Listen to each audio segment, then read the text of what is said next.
लोकसभा चुनाव को लेकर जेडीयू का एक्शन प्लान, चिराग को उखाड़ फेंकने के लिए नीतीश की नई चाल।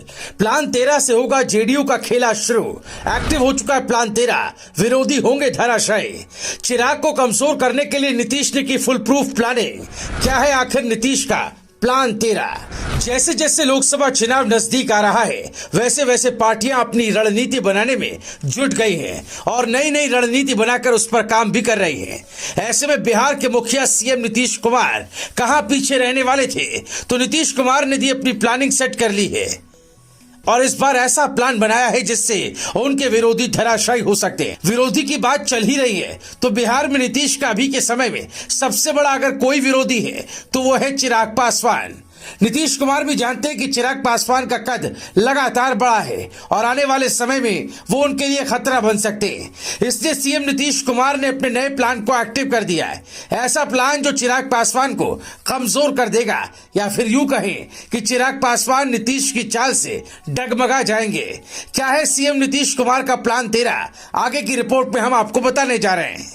जेडीयू लोकसभा चुनाव के मद्देनजर एलजेपी रामविलास के दलित वोट बैंक में सेंधमारी करने में जुटी है। इसके लिए सीएम नीतीश कुमार की पार्टी ने अपने प्लान 13 को एक्टिव कर दिया है। जेडीयू भीमराव अंबेडकर जयंती के दिन यानी 13 अप्रैल को कई कार्यक्रम आयोजित करने जा रही है। माना जाता है कि जेडीयू इसी समारोह के जरिए दलितों को अपनी ओर आकर्षित करने में जुटी है। जेडीयू ने 13 अप्रैल की शाम प्रदेश के सभी पंचायतों में प्रकाश उत्सव मनाने का निर्णय लिया है, जबकि 14 अप्रैल को सभी पंचायतों में बाबा साहेब भीमराव अंबेडकर जयंती व्यापक रूप से मनाई जाएगी।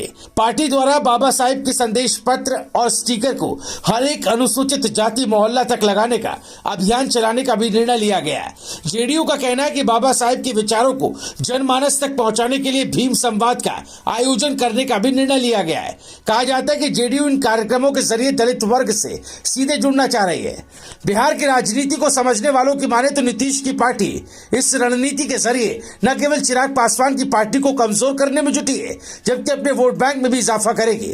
चिराग खास निशाना इसलिए भी है क्योंकि आमतौर पर माना जाता है कि चिराग पासवान दलित नेता के तौर पर उभरे हैं और दलित वर्ग के एक बड़े वर्ग पर उनकी पकड़ है। और जिस तरह से चिराग पासवान लगातार आगे बढ़े हैं और उनका कद बढ़ा है, उससे कहीं न कहीं नीतीश कुमार टेंशन में आ गए और इस टेंशन की एक बड़ी वजह तब बनी जब चिराग पासवान मोकामा पहुंचे।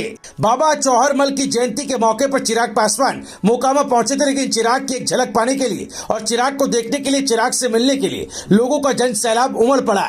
ऐसा जन सैलाब जिसे देखकर बड़े बड़े तुर्रम खां, यहां तक कि नीतीश कुमार भी टेंशन में आ गए और शायद यही वजह है कि जेडीयू ने अपना प्लान 13 एक्टिव कर दिया और अभी से एलजेपी रामविलास के वोट बैंक में सेंधमारी करने में जुट गए। बहरहाल नीतीश कुमार की पार्टी ने अपना प्लान एक्टिव तो कर दिया, लेकिन ये देखना होगा कि चिराग को धराशायी करने के लिए एक्टिव किया गया प्लान कितना कारगर साबित होता है। Bureau report, news live TV.